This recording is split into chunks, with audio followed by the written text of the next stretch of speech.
Well, good afternoon, everyone. Eric. We hope you are doing fine.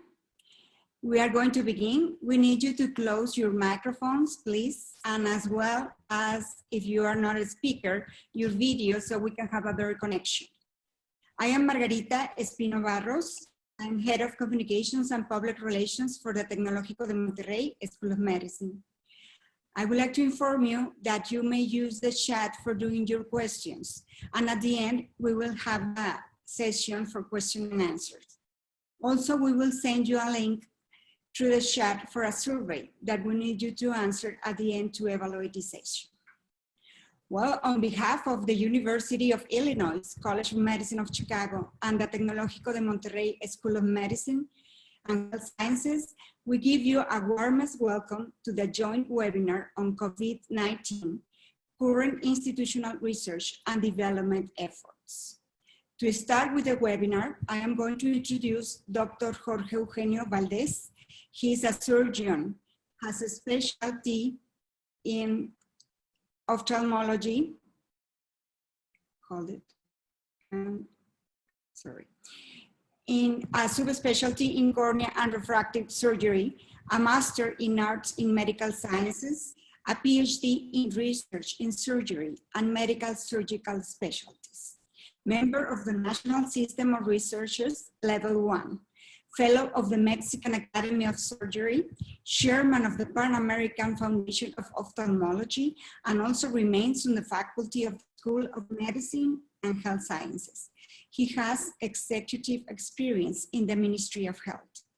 Currently, Dr. Jorge Valdez Garcia is the Dean of the Tecnológico de Monterrey School of Medicine and Health Sciences and Vice President of Mexican Association for Faculties and Schools of Medicine. Please, Dr. Valdez. Thank you, Margarita. Probably I will speak, my speech will be shorter than my CV, but thank you for a presentation. It's really a great pleasure to have this meeting because in many ways, first with this relation that we have with the University of Illinois Chicago, with the College of Medicine, I thank all the college through his leader, Dr. Mark Rosenblatt. Thank you very much for this opportunity to share. The second is that in these difficult times that we are experiencing all over the world, having this kind of cooperation really is help us to move forward, to share our ideas, what we are doing on research, and how we are experiencing this. I will switch to Spanish. Agradecer a todos que a la Universidad de Illinois en Chicago por toda esta colaboración. Creo que esto es muy significativo precisamente por estos elementos de colaboración.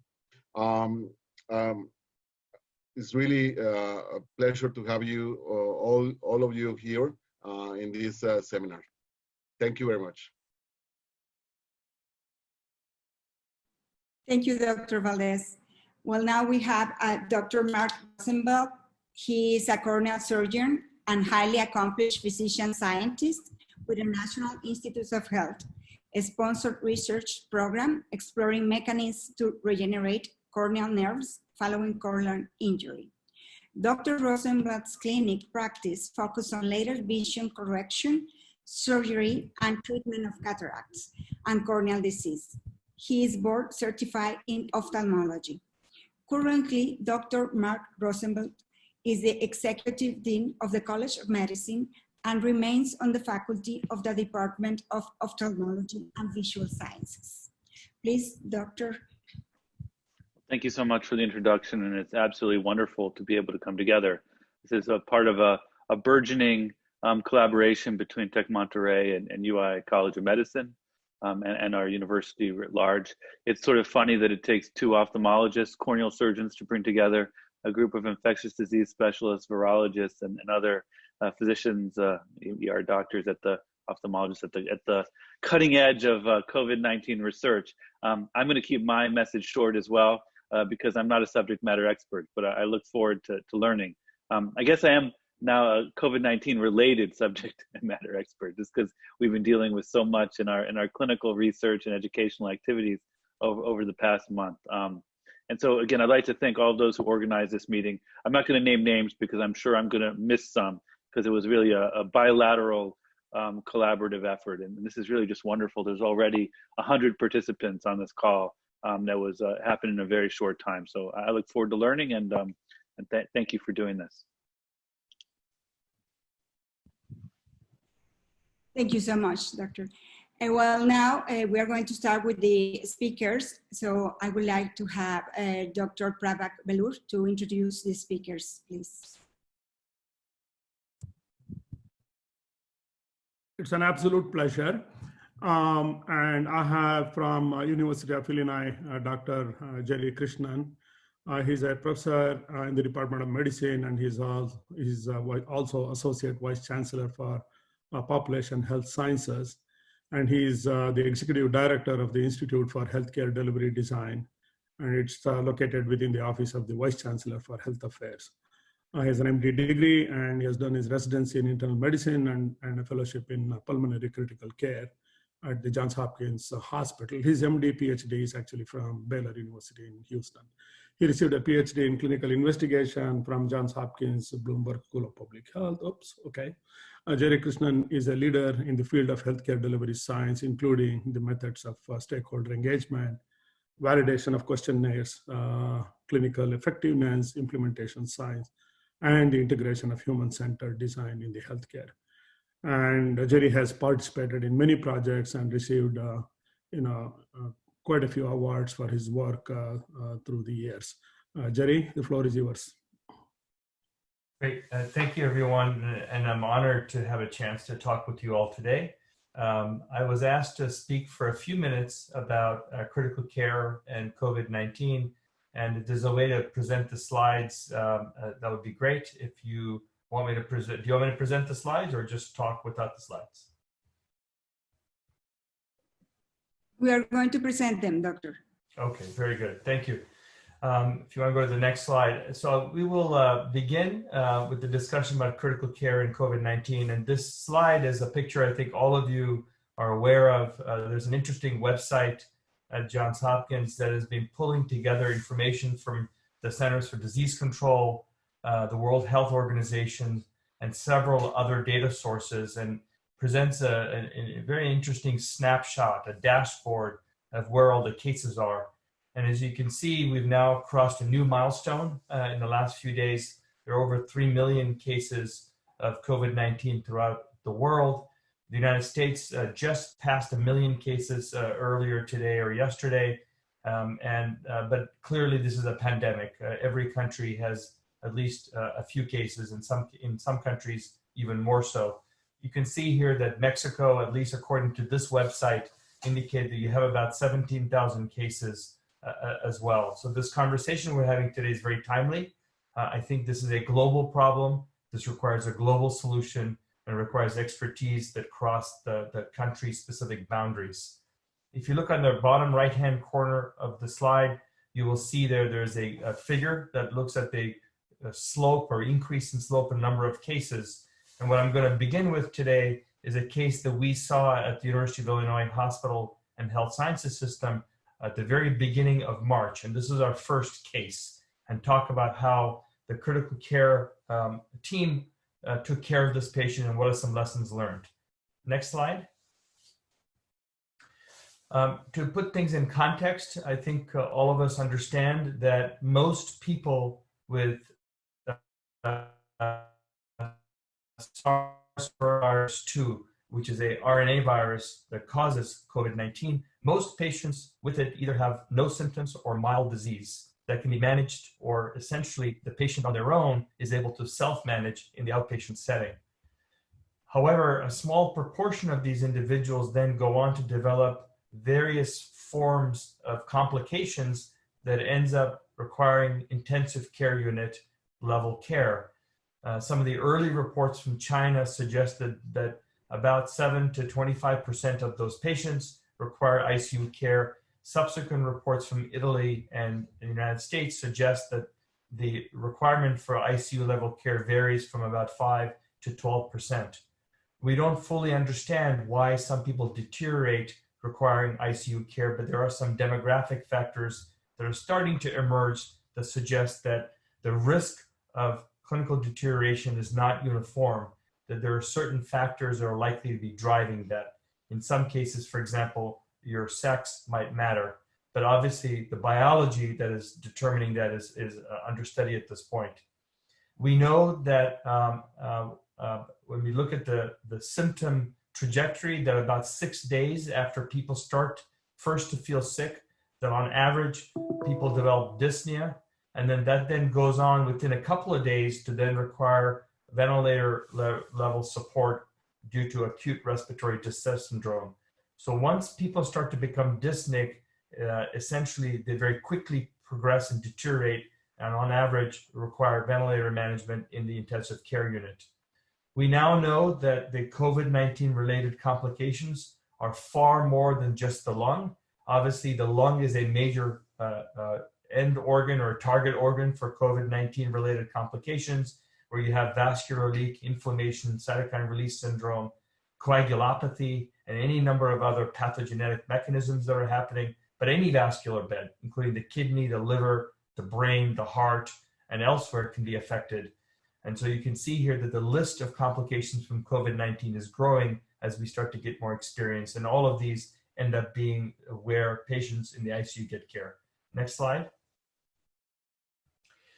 So I'm going to present very briefly a story of a patient because we learned a few lessons, and I'll end with some questions that we are still working on.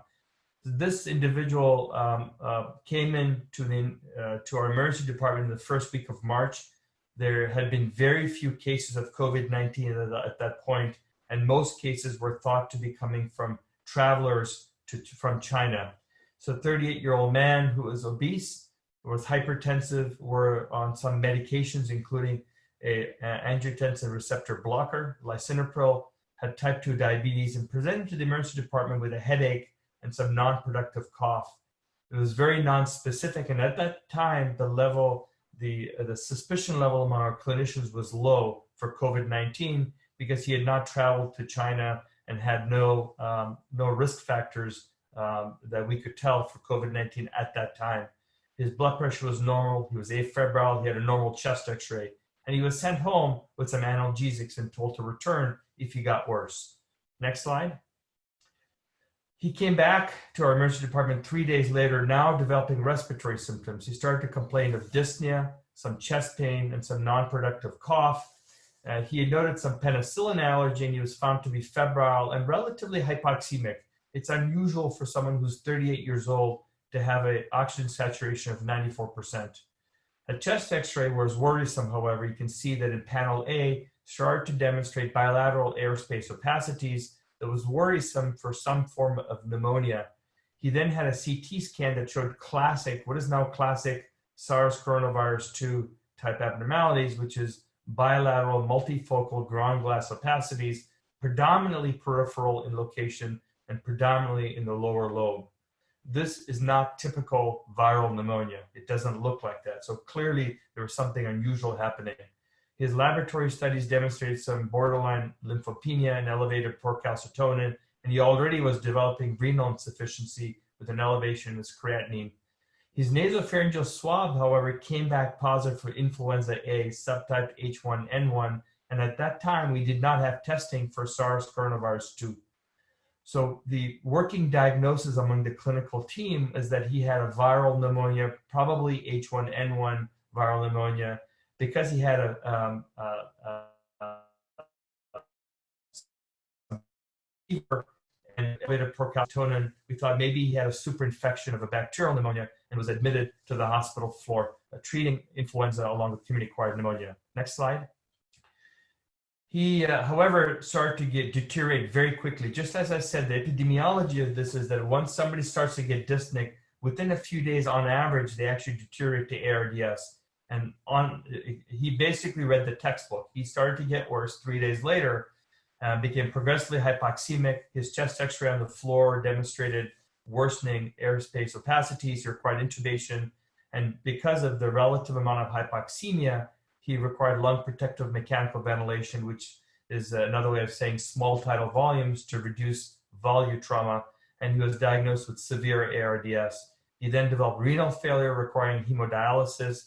His procalcitonin continued to increase, and therefore his antimicrobial regimen was broadened to include azithromycin and voriconazole. Next slide. One day later, because of concern by our team that this was very atypical for his rapid deterioration for influenza A pneumonia, another nasopharyngeal swab was obtained and this time sent to state laboratories and came back for SARS coronavirus 2. So in this case, basically he had influenza A and COVID-19 co-infection.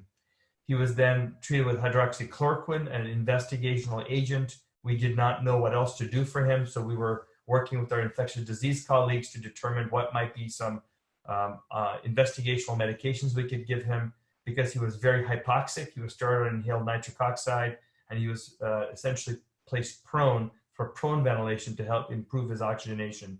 He then actually improved subsequently over the last several days, and he's currently sitting extubated on our hospital for getting ready for discharge. So in summary, this is a 38-year-old man, a relatively young man with multiple comorbid conditions that we now know are risk factors for COVID-19, who rapidly developed acute respiratory distress syndrome, multi-organ failure, and in this case, influenza A and SARS coronavirus infection, and he survived ICU discharge. Next slide. So the questions that we are struggling with, we obviously have some clinical experience managing this type of patient population, but we're still in the throes of trying to understand what these patients need. So questions that we thought about is, could earlier testing and diagnosis of COVID-19 prevented these complications? That's not a straightforward answer to that question, it turns out. Just because you can diagnose things earlier doesn't necessarily mean that they won't develop complications. That's something we have to think about. Well, what if we had higher suspicion earlier on and we had point of care testing? Would it have made a difference? Number two, what can we do to prevent the progression of acute lung injury and multi-organ dysfunction? What are some therapies that exist? What are the biologic mechanisms that are responsible for disease progression? And how can we develop therapeutic targets that are targeting those specific pathogenic mechanisms? He actually has survived, so he's so far a lucky one. Obviously, we're not completely safe because he is in the hospital, but he's no longer needing ICU care. What do we need to do for him in the post-acute care setting? How do we make sure he gets medical care, social support and emotional support that he survives? And what kind of monitoring or surveillance do we need to be doing? Do we need home visits? What kind of sensors, telehealth, in-person visits do we need? And what are the long-term sequelae in this patient population? We know from other critical illnesses that cause ARDS that these patients can have neuropsychiatric, cardiac, renal, pulmonary complications that can last a long time. We don't know yet what to do for this patient population. And then finally, we probably should not be learning this alone. How do we share our experience across multiple organizations and perhaps accelerate our learning? And we'd be more than happy to talk with you all about opportunities to do that. So I'm going to stop there and I'm happy to take questions or move on to the next presentation. Next slide. Thank you.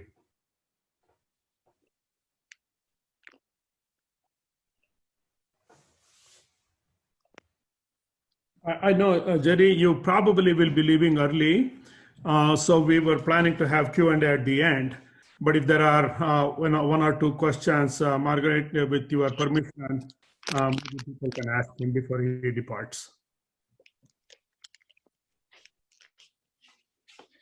But if there are no questions for Dr. Jerry Krishnan, we will move on to the next presentation. Thank you very much. And I'll follow up with Prabhakar later. Thank you. Thanks, Jerry. Thank you very much. Yeah. Okay, can I? Good afternoon. I'm glad to introduce our next speaker from Tecnológico de Monterrey, Dr. Víctor Manuel Treviño. Margarita, would you show us the slide, please? Sure. Thank you. Okay. Our next speaker is Dr. Víctor Treviño Alvarado. He is full-time professor at Tecnológico de Monterrey He's an engineer in electronic system. He got a master in science with specialty in molecular biology and genetic engineering. He is a doctor in bioscience and member of the National System of Research Level 2. He's also member of the Mexican Academy of Science. His area of expertise is genomics and analysis of biomedical data. He currently, Dr. Treviño, he's leading the research group and is focused on bioinformatics for clinical diagnostics. Dr. Treviño, welcome, and welcome to the presentation. Thank you, Rocio. Thank you.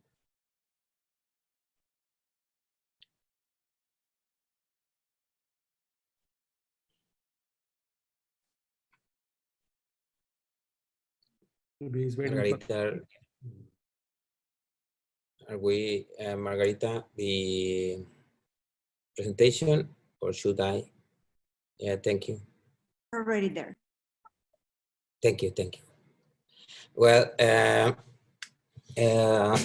you know that's. I mean, this is a more or less a similar slide that the previous speaker was talking about, and related to how is evolving, let's say, the pandemic around the world, and just to remind that Mexico is almost there. I mean, in the picture is now becoming important. Next slide, thank you. And the diagnostics, in particular the nucleic acid amplification test, which is the RT-PCR test, is currently the gold standard for diagnostics. This is a very essential tool for clinical decisions, as the previous speaker was also talking about. And if you remember, two months ago, WHO suggested around 7 protocols that were tested around the globe, because there was no other options. These were let's say tests that were designed mainly by Institute of Health in different countries. But nowadays we have 250 tests or even more in find.dx.org, which is linked from WHO now. I mean, these 7 protocols were available in WHO website in that time, but then and then the link is now to these 250, and there are plenty more if you consider not PCR based test. Next slide, please. And just to remember, in that time there were these 7 diagnostics kits, let's say, and one from China, France, USA, Japan, Germany, Hong Kong, and Thailand. And different kits or protocols amplify or are directed specifically to different regions of the genome of the virus, but they are all specific for the COVID pandemic. In Mexico, the federal health system, this Secretaría de Salud, INDRE, in Mexico, adopted mainly at the beginning. Well, this is what we know till now, but it may change. But until now, they adopted the German one, the Berlin protocol, which amplified 3 genes. One, the E gene, that indeed is more broadly for different coronavirus, and the RDRP, which is the a specific one, and another gene which is the RNA polymerase, which is a human gene to be used as control. Next slide, please. And in the at the beginning of March, when we started here in Tec de Monterrey to do something, at the first week on March, we were not clear which test to use, but in March 11, we started to use, well, we already have in the hospital, we already have a Thermo Fisher test, which is a kit, which is close in their design, but we know that it amplifies 3 genes specifically for COVID, which is the ORF1IB, AIB, the S, which is the spike gene, and N, which is a nucleocapsid protein, plus the RNase P, which is the human control used for controlling the reaction. And then the kit says that one of the was specified that a positive result is when you observe at least 2 of the genes detected in a specific cycle, or less than a specific cycle. And then at the 12th of March, we did the first test in the School of Medicine with 5 patients. Next slide. And then well, I will talk more or less these 4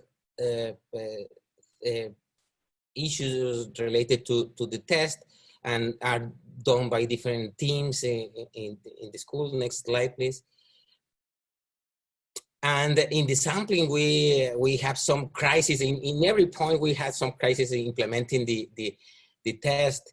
But I can tell you that our first crises were related to swabs and to viral transport media, to tubes, and that kind of things. At the end of now, for instance, we are doing our own viral transport medium in general.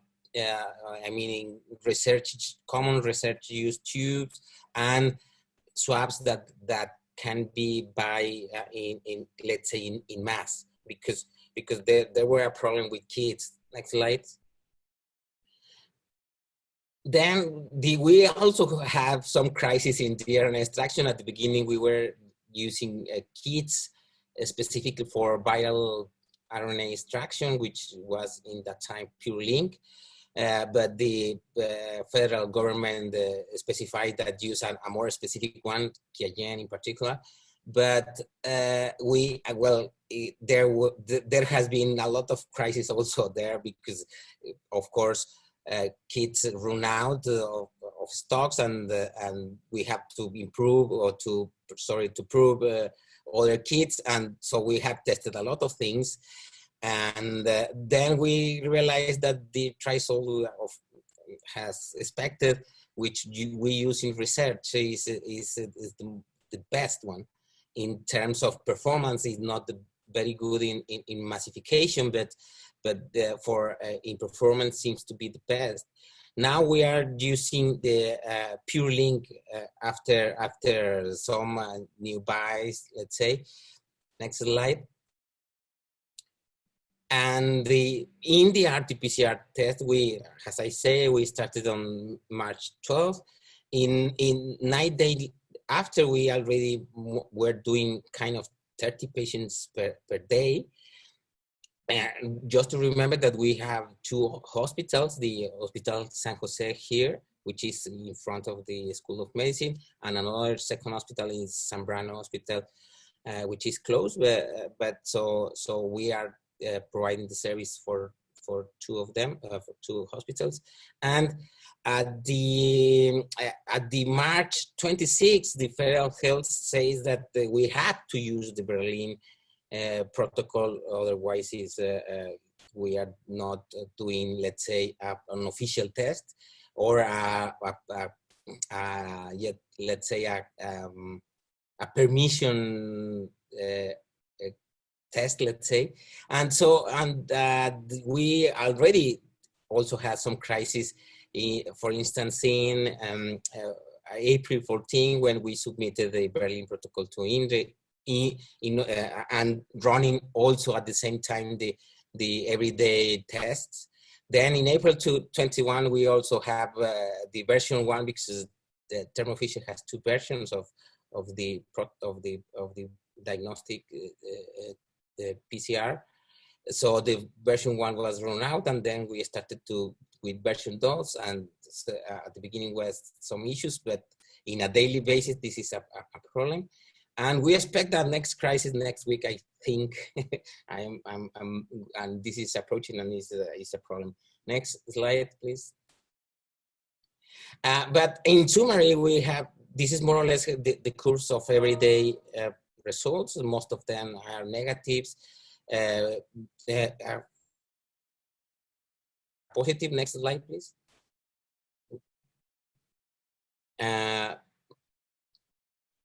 And very few of them are, let's say, it cannot be determined because only one of the genes amplify or even don't amplify.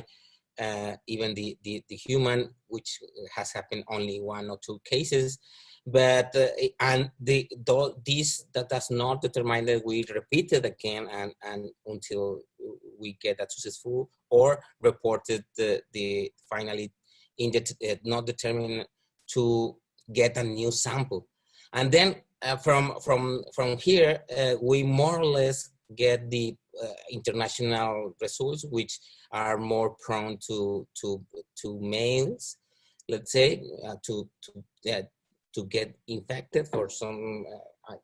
I don't know if this is a known reason, but this is common internationally, and also the positives are more prone to males. Next slide. Then we have some estimation of a viral load from our patients, and we have seen recently that most of them indeed have some low loads of viral COVID, and just 30% of them have very high loads. In a previous meeting from this one, they were discussing whether which viral load is actionable clinically. So this is a problem I mean, it's difficult to decide or to attack, let's say. Next slide. And then we also had some issues in the delivery because, well, at the beginning we were doing the things manually. Nobody was, let's say, the test was not implemented and so on. So we have to do a lot of things manually. And but in the 1 week after the starting, we already have more or less the same time doing the reports than doing the PCRs and those things. So we have to make a software, a tool, a web tool, let's say, and now is kind of a more easy or easier, but also changing the version of the kits also has some issues in the software. So and next week will be in another one. But yeah, we are evolving. Has the let's say, has the everyday test gone? Next slide, please. Dr. Trevino, we are on time. Yeah, finally, thank you. And this is almost the people involved. Thank you very much, Dr. Trevino. Thank you very much, Dr. Trevino. We remind you that the questions will be by chat, so we are going to do that at the end of the seminar.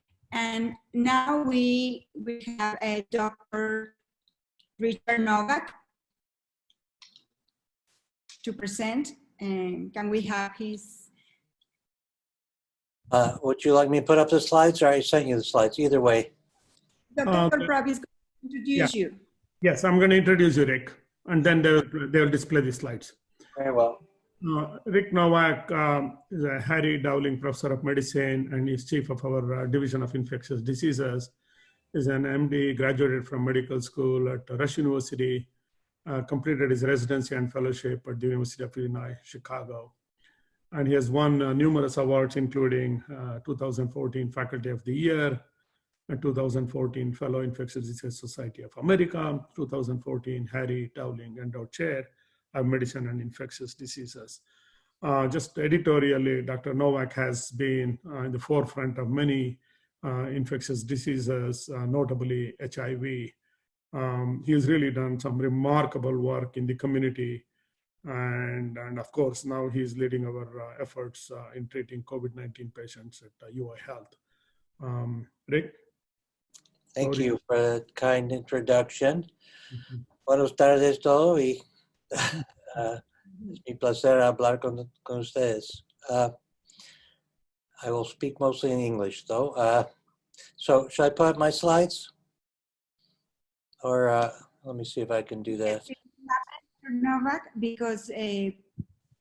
Oh, you have them, good. Okay, perfecto.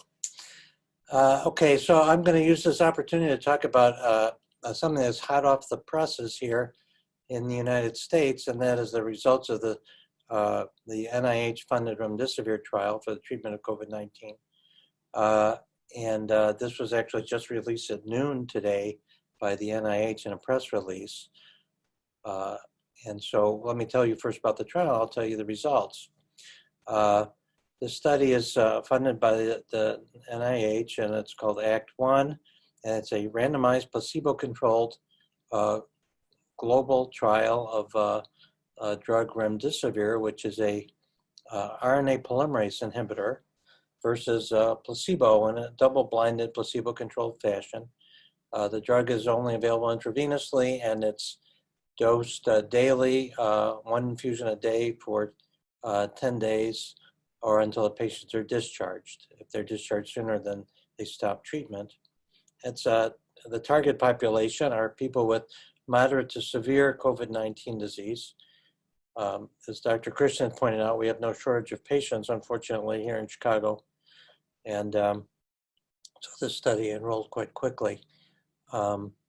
Because of the urgency of getting a study up and running, the university was able to expedite all their usual review and contractual procedures to get a trial going. And this probably broke all records in getting up and running within a week's time, including IRB approval and the contract conclusion. So internationally, the study was aiming to enroll 700 participants. Initially, it was actually 400, but there's a 28-day follow-up period, and they concluded that they needed 400 patients who had completed 28 days of follow-up in order to fully evaluate the response. And so when the study was enrolling so quickly that when 400 patients had enrolled, there still weren't enough patients who had completed 28 days. So they decided to extend the enrollment to 700. But the same thing happened when we reached 700. We still didn't have enough people who had reached the 28-day milestone. And so the study was finally closed on April 19th after over 1,000 patients had been enrolled worldwide. So there were sites throughout the United States as well as in Asia and Europe. And so that study is going to be followed up by the ACT-2 study, but that's changed. And let's go to the next slide, because I'm going to tell you about the results that were released last night. So we had an emergency conference call last night with the NIH because the Data Safety Monitoring Board, which oversees the data and could look at it in an unblinded fashion, had recommended that the study, that the placebo arm of the study be ended, and that all patients who are in placebo be offered treatment with remdesivir.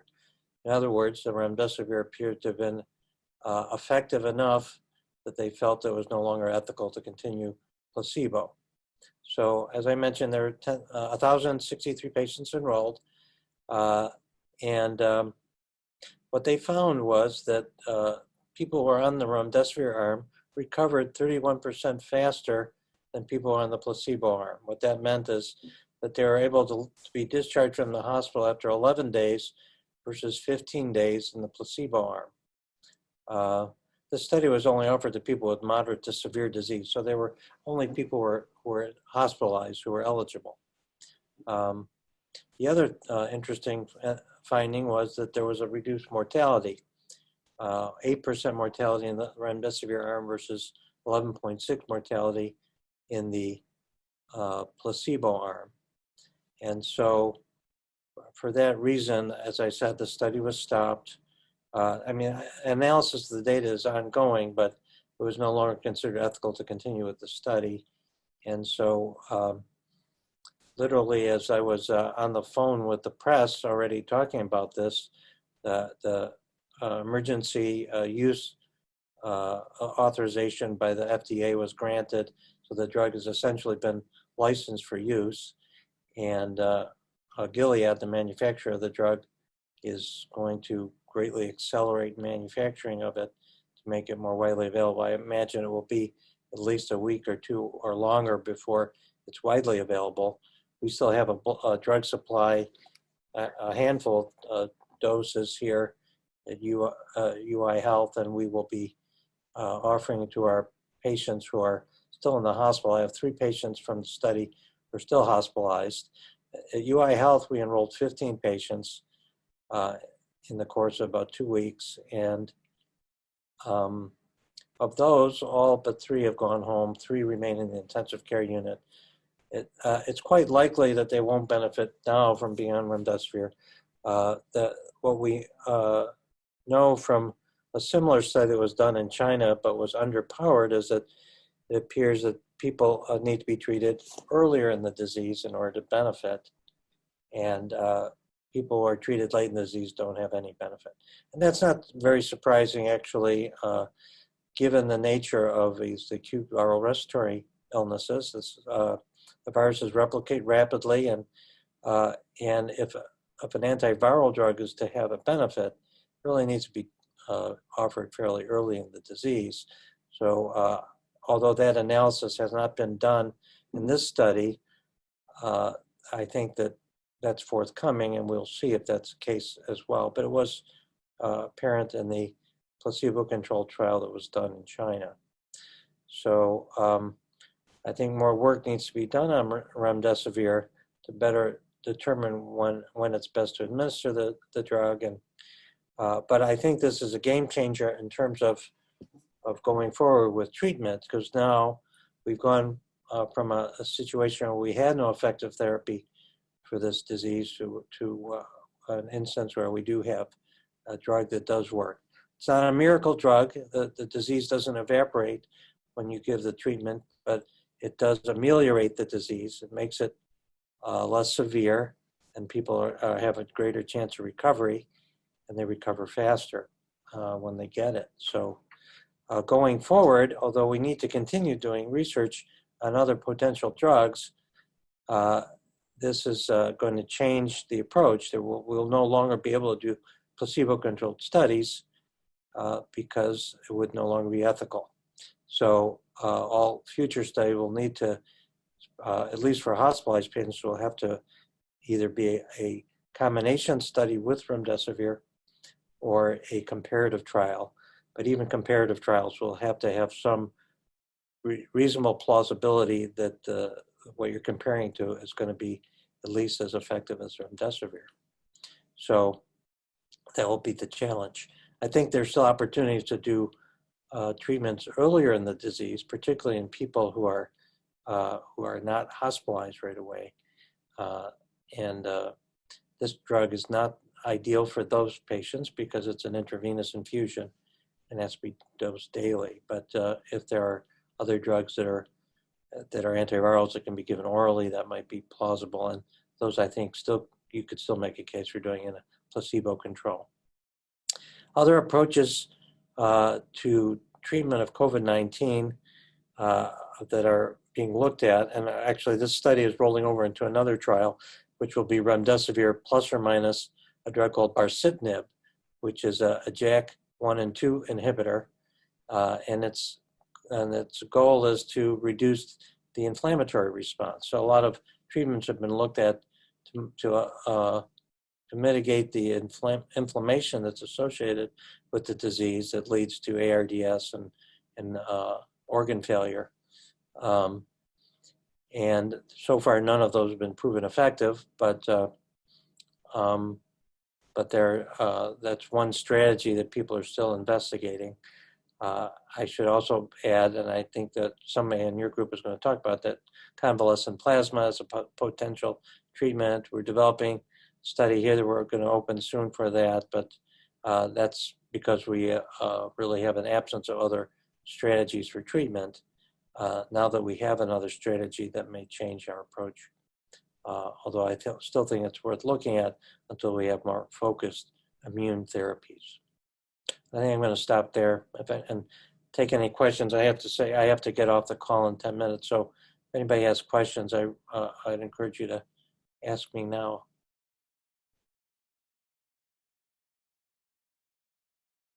Okay, Dr. Novak.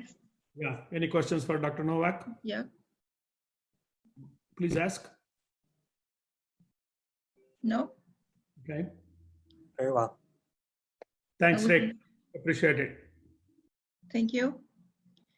So then we continue. Our next speaker is Dr. Gerardo Garcia Rivas. He has a doctoral degree with honors. He was research associate at the Department of Physiology at the University of Wisconsin-Madison.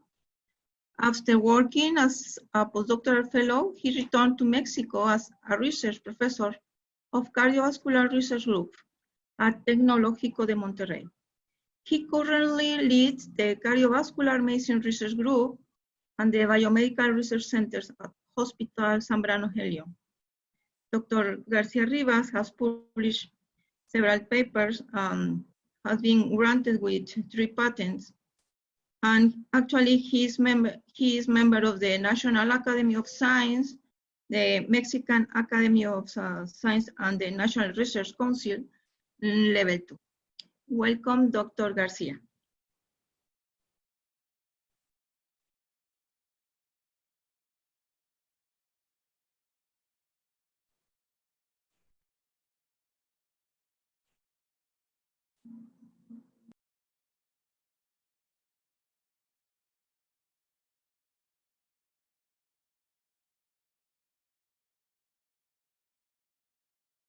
Thank you very much.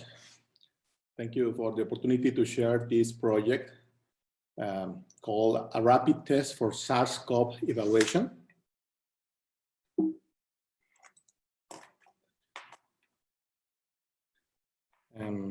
Let me start. Present this table in which observe the proportion of people with SARS-CoV-2 who are asymptomatic. Between 5 and to 50% of people testing a positive for SARS-CoV may be asymptomatic. In this case, in this sense, a symptom-based screening will be, in this case, perhaps the half of them. That some asymptomatic cases will be symptomatic. Perdón, Gerardo, no estamos viendo la gráfica, ¿eh? Estamos viendo tu texto de presentador. Okay. Ahora sí. Thank you very much. Gracias. In this table, you observe the proportion of people with SARS-CoV without asymptomatic. Between 5 to 50% of people testing positive might be asymptomatic. In this regard, the symptomatic based screening will be, in this case, perhaps the half of them. Some asymptomatic cases will be symptomatic over next week. It's like we only learned the true excellence when population rapid testing is undertaken. In this image, we present a lot of commercial rapid tests for SARS-CoV diagnosis, some approved for FDA from different manufacturers from US, Europe, Brazil, Australia, and China. The rapid test is testing from serum. Serological testing from SARS-CoV is unattractive because the relative short time to diagnosis and the ability to test on an active immune response against the virus. But CDC, as mentioned by Dr. Treviño, recommend quantitative PCR method for diagnosis of the infection based on the presence of viral RNA as gold standard. But rapid method, but quantitative PCR method is not a rapid test. The strategy for RAID is rapid test in the SARS-CoV will be, at first, a test to detect the patient antibodies to the virus, measuring immunoglobulins in the patient, IgG, IgM. This is 95% of commercial kits using this strategy.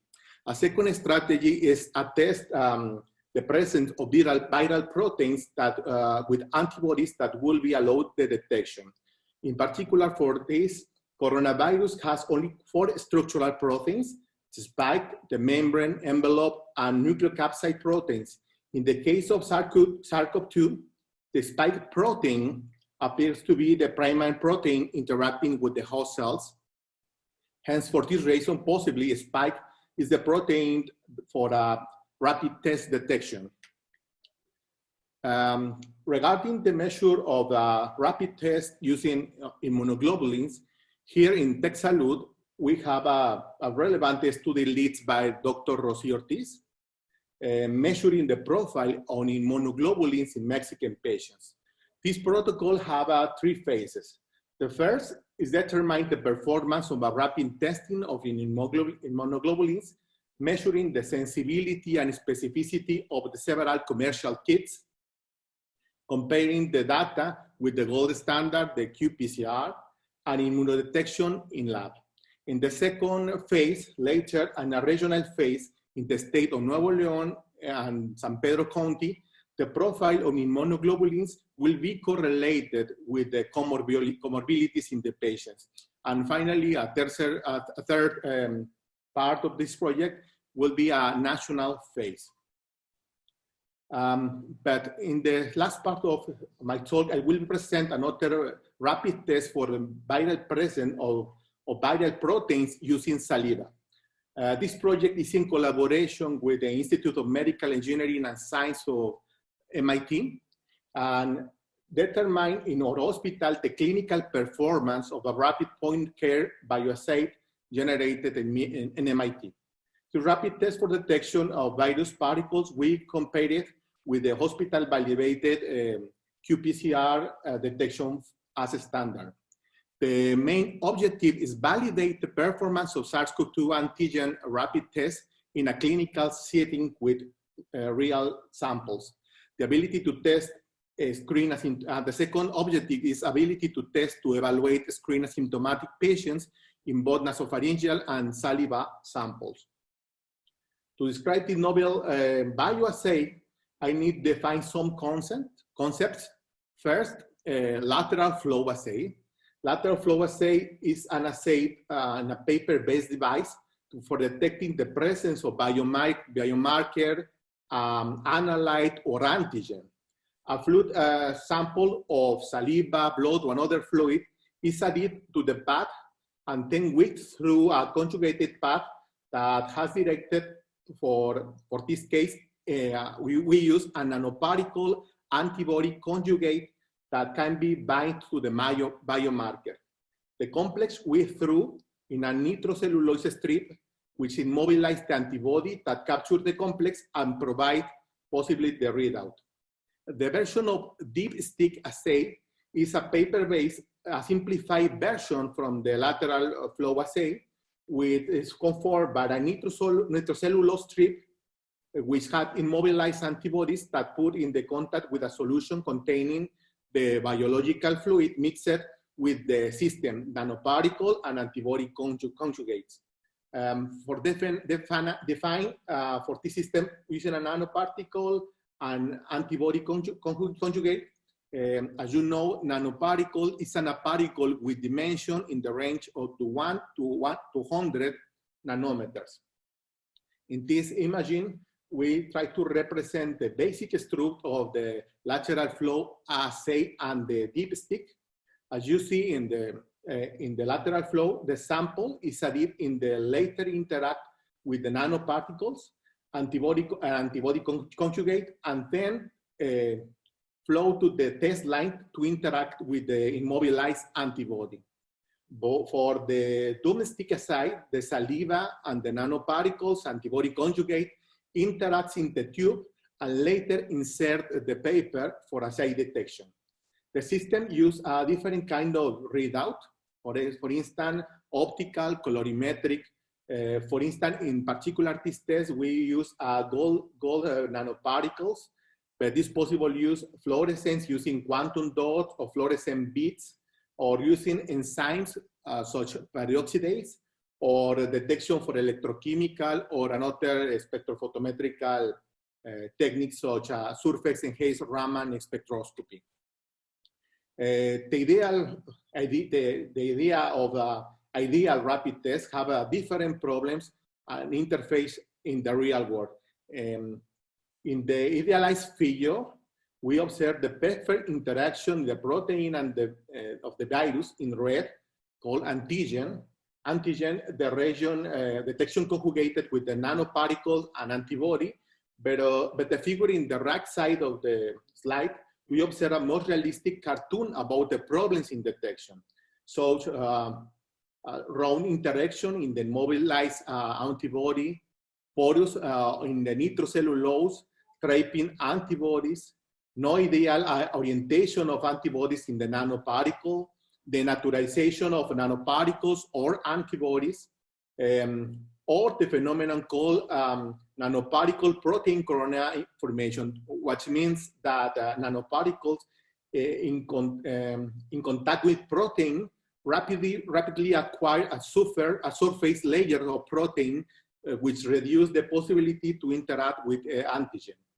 Considering all these potential problems, here in Tec de Monterrey are working in the validation of this assay in the clinical setting with real-life patient samples.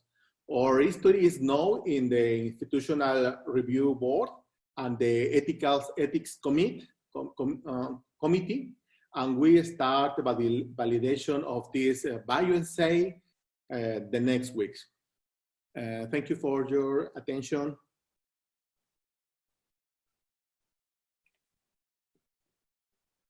Thank you, Dr. Gerardo. Okay. Our next speaker is Dr. Augusto Rojas.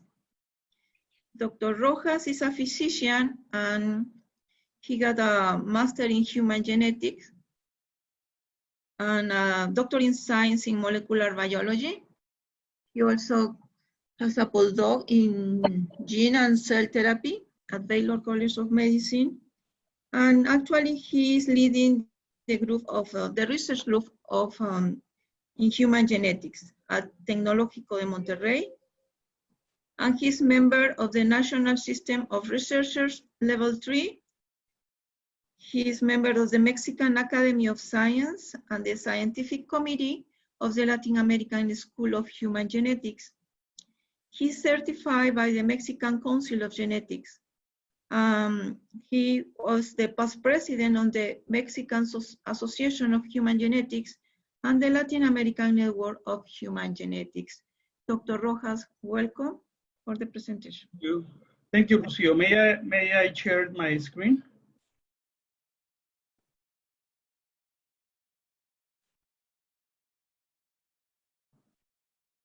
Okay. Okay, thank you all for this, for the invitation. It's an honor to participate in this international telemeeting.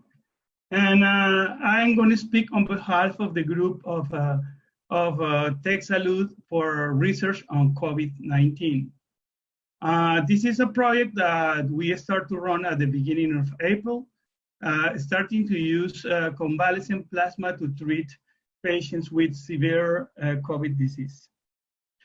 The idea of this, the basic idea of this therapy is that here in red you have a patient who recover from the COVID-19, and after that, as we can see, second please, after some time of recovery, between 3 to 10 days.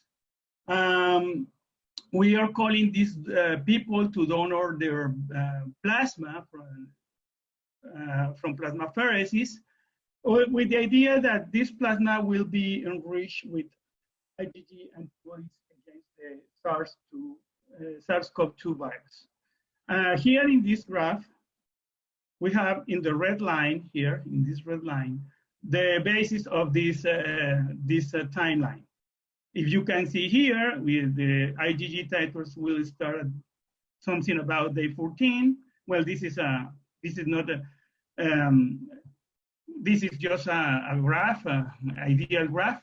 And here we can see that something between the day 20 to day 28, we will have very good titers of these antibodies in the plasma.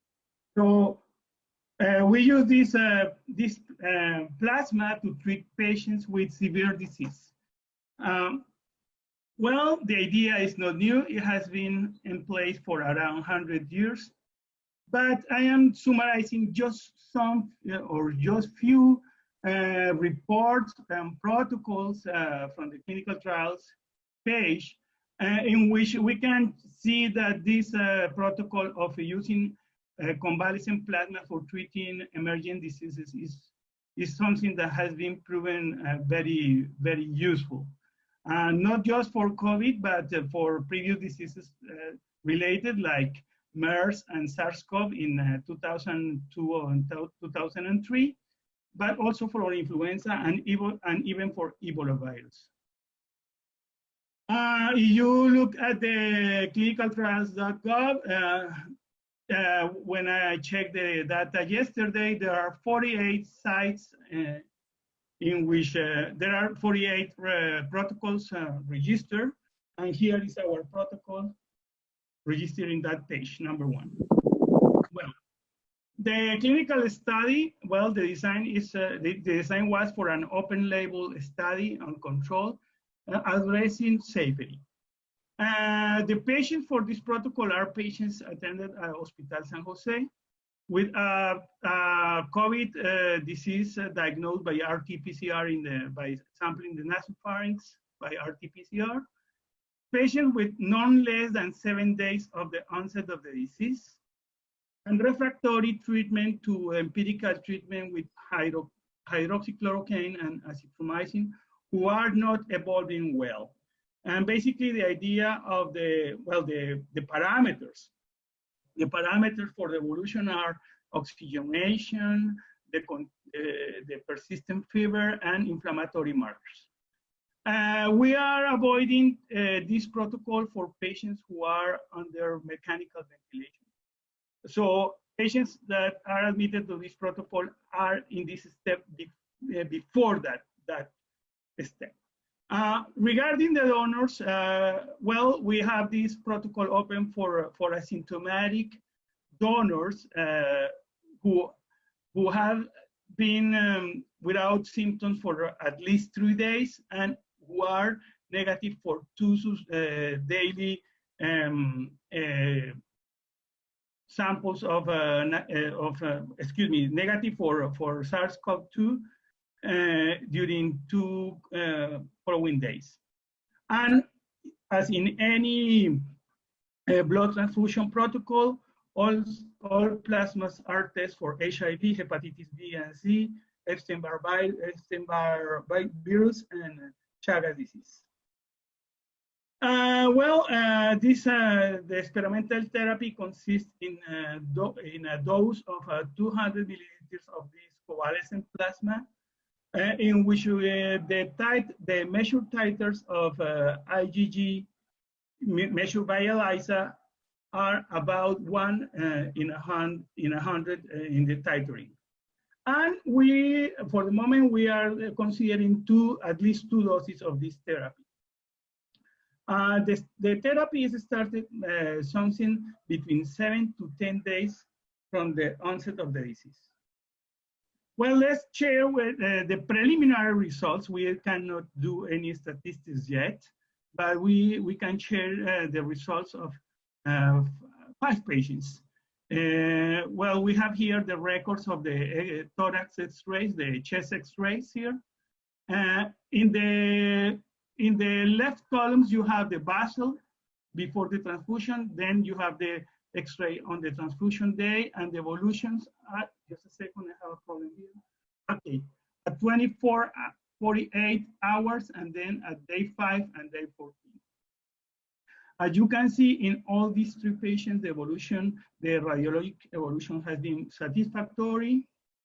In this patient at the top, also the resolution, the radiographic resolution of the atypic pneumonia is also satisfactory, but we have a case here, this patient in which we still don't have optimal results.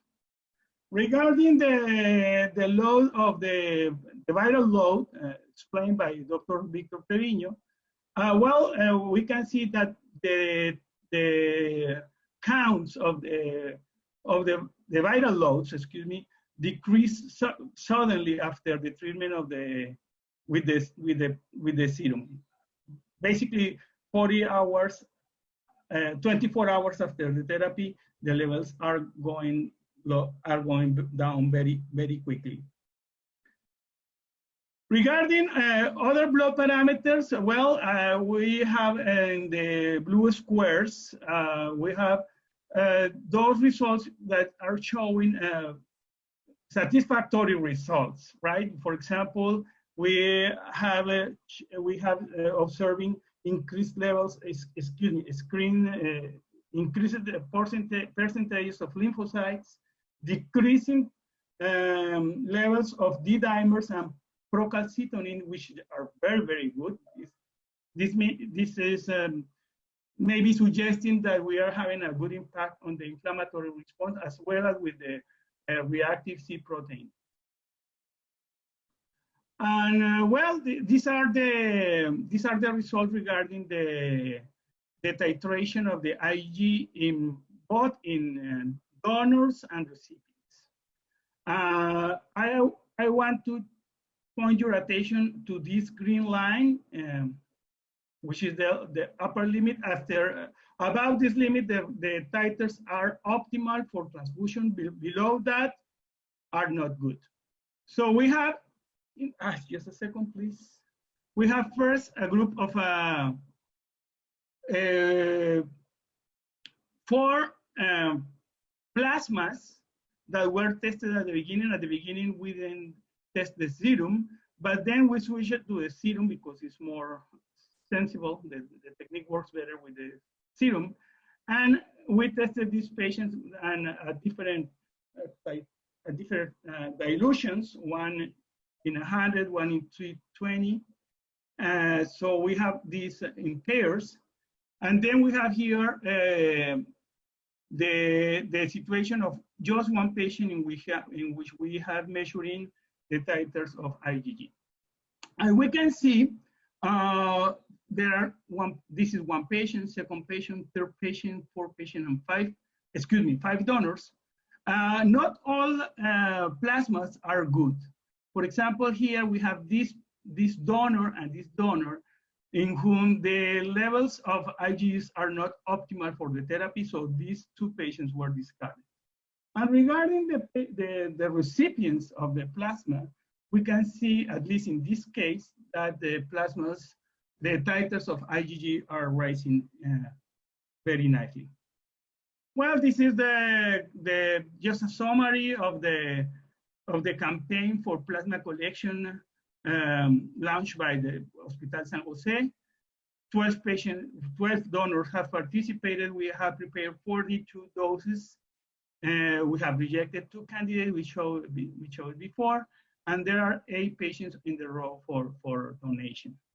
And here are the data on regarding the blood groups and everything. This is the team working in this particular protocol. The research team is larger, but I just, actually there may be people that I forgot here. I apologize, but at least this is just the team working on this protocol.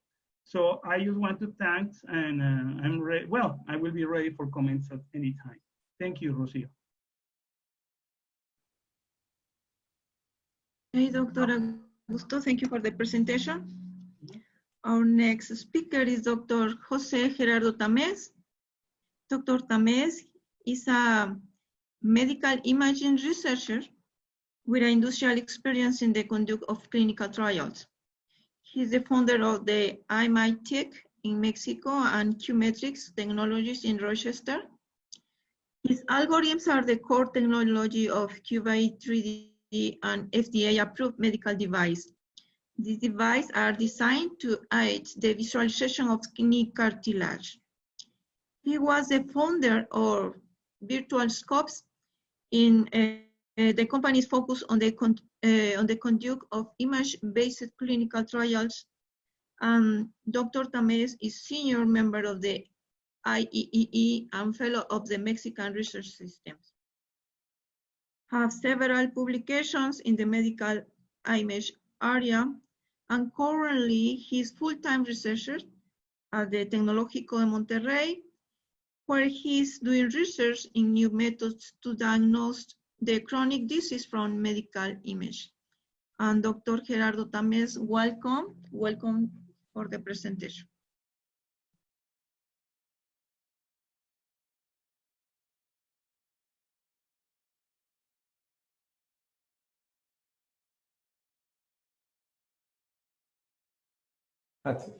Rocio, thank you very much for the kind presentations. So this is going to be a different presentation. This is basically we're in the utopia world in the future. And basically what we are doing is trying to have a test that is going to be ready for the second wave. So assuming that right now the economies are opening and we want to prevent and control the second wave. And we know that the vaccine is not ready. We don't know when the vaccine is going to be ready in order to finally kill the virus. So right now the proposals for controlling the second wave is social distancing. And there are very successful ways to do the stopping by the ones done by Korea, South Korea, or Germany. They have a very strict control of the patients that are sick, the monitoring, testing, and so forth. So anyway, but the virus is still there. It's going to be around for us until we find a vaccine. And there are several countries that are applying very strict measurements to prevent the propagation of the virus. So, and those are not good for the world economy. Maybe those policies maybe are going to cause more harm. So we need a solution for that. So what's the proposing is like, instead of doing molecular testings, we're going to start to treat symptoms. So at the early stages. So basically at this stage when the symptoms start, so we're going to just try to see if there is something that we can monitor from the population in order to have a sensitive test. And also we want this test to be specific in order to avoid having too many people in their house or isolated. So what are the key points is basically try to test for any symptoms. So the alternative right now, like doing the RT-PCR, is like sometimes can be expensive. We were talking about the controlling the entire nation, populations. Rapid tests, they're still in development.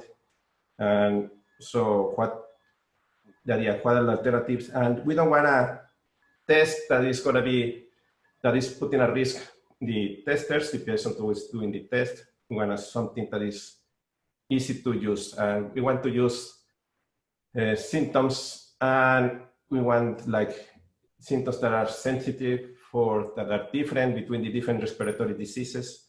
And we know that also that there are too many asymptomatic subjects. So, and that's the reason, so sometimes they are not very specific for the disease. So this is an example of data that from real patients that have done symptoms, and basically just using symptoms, we can have a test that maybe is not very specific and sensitive, but the advantage of the work we're doing is like we're doing machine learning, and they can provide a probability of testing, so we can have the freedom to operate at different points of the curve. So if we operate here, we have a very sensitive test, But the problem is that the specificity is not very good. So at the end, you are isolating too many people, and basically there's a lack of freedom on the population.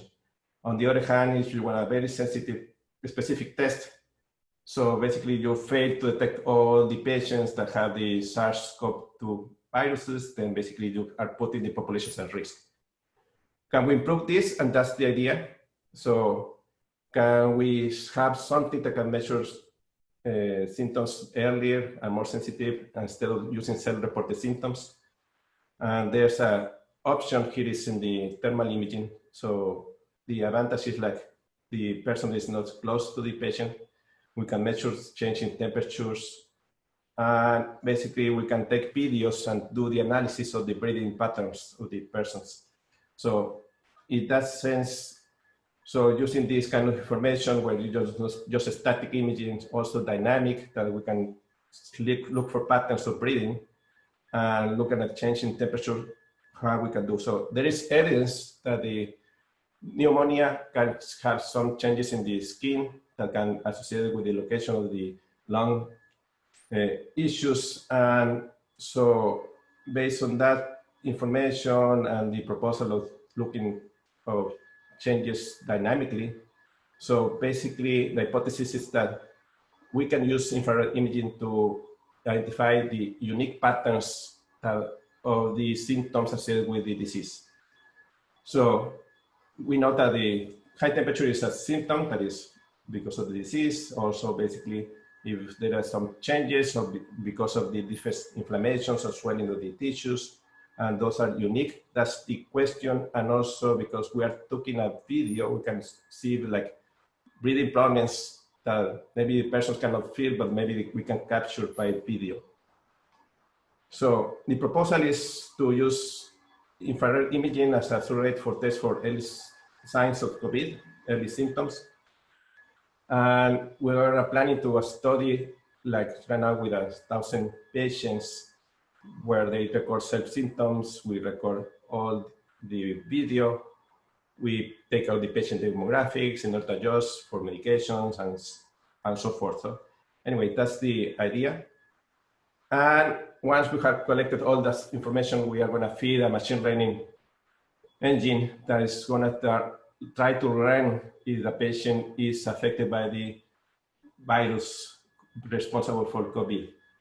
And also, furthermore, we're going to try to, with this information, we try to see if also there are patterns associated with other kind of respiratory disease like influenza, and also what are the patterns of the asymptomatic patients, or maybe they have another pneumonia. So all the information is going to be recorded. We'll train the machine learning to provide the probability of the presence of the virus, and that's the idea. So we don't know that this is going to work. This is just a proposal.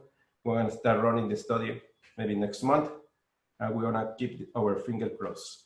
So if we are successful, we're going to have a very cheap test because it doesn't require any supply. So like we don't do anything. It's only requirement is electricity to operate all the equipment. All the stuff that is going to require for the test is off the shelf. So we can just ask for, we're going to develop software, you just plug in. And the only caveat is maybe for worldwide population is like, we're going to require FDA clearance, maybe to just apply, but that's something that can be done. And in a second phase of maybe PMA study with a larger population. So, and if that will get approval, so basically tests can be just placed in every major locations, in facilities, in hospitals and everything. They can screen for every worker in a manufacturing facility, on the hospitals, all the patients that are entering, they can be screened quickly. And basically you start taking decisions in order to minimize the propagation of the virus. So we want to go from something like this as ambulatory facility where there is a camera, the patient, there is nobody inside there. Everything is going to run. We're going to provide the probability of the presence of the virus or any other respiratory illness. And basically the patients, so they can be outside, be safe for the ones that do the operation. It doesn't have to be close to the patient that is going to be evaluated. So that's our goal in the future. So basically that's it. So it's a quick, I don't have any results. We're just this proposal. Hopefully this is work and we can have in the future something that it can be used for in Mexico and in the rest of the world. Thank you very much for your attention, and hopefully this was useful and just to showcase what we're trying to do here in the tech.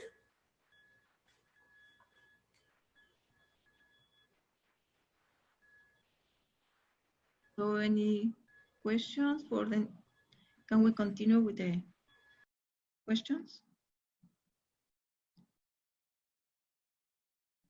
No, Dr. Pratt is going to introduce. To present, okay, introduce. Okay. Well, I'm going to introduce myself. Well, I'm Belurus Prabhakar. Sorry, I want to introduce you, Doctor. Sorry.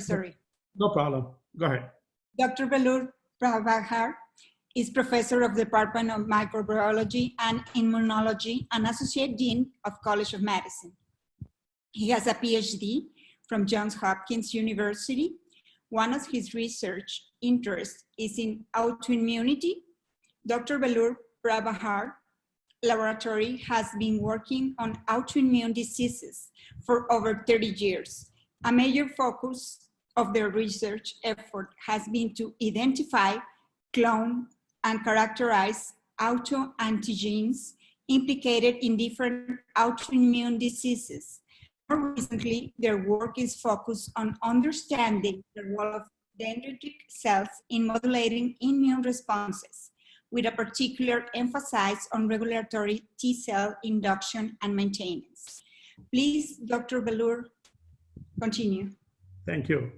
Can I have my first slide, please? Okay, let me just make sure I am logged in. Okay. So what I'm going to do today is, give you an overview of various research activities that are underway in our College of Medicine. Can I have the first slide, please? So we have, different categories of research programs. One is the laboratory-based research program, and the second one is clinical-based programs such as clinical trials. And number three, we have a large number of training programs. And of course, fourth is educational and public information type of programs. So in the very first slide, I'm showing you there are two grants that are already funded. One is for a COVID-19 drug discovery program. In this program, we are trying to identify small molecules that are capable of inhibiting the S-pro glycoprotein protease cleavage so that the virus cannot enter the cell and it gets aborted. The infection gets aborted. The second one is basically a service sector, and you heard that there is shortage of virus transport media. And for the state of Illinois Department of Public Health, our college is producing over 160,000 vials of virus transport medium. And just before the meeting started, I received a request from the governor's office whether we could actually make more and also develop a medium that would not require refrigeration. So I just want you to know these are two projects that are already funded, and we are well on our way to, we have provided as of today 90,000 vials, so we have to give them another 70,000 vials per this agreement. Can I have the next slide, please? The more exciting thing is listed here.